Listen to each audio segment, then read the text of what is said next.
Hi guys, it's Rachel with WTI and I want to show you this unicorn fidget notebook. So this is pretty cool.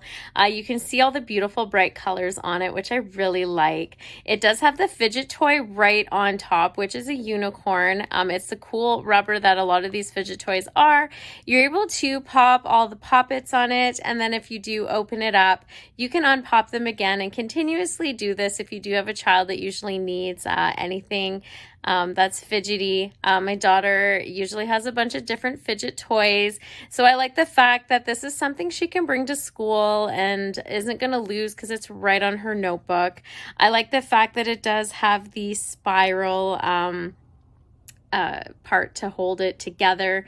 This is cool because then it's easier for the kid to be able to open it up and have it flat. It has the nice hard cover too, so it's easy to write on if you do have it opened up.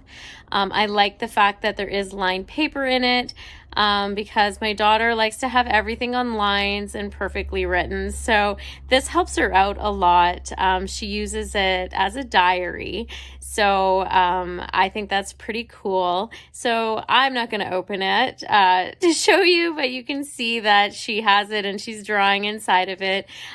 She loves just the beautiful colors on it, and the fact that it has the fidget is one of her favorite things, which I love about it, but that's just my point of view.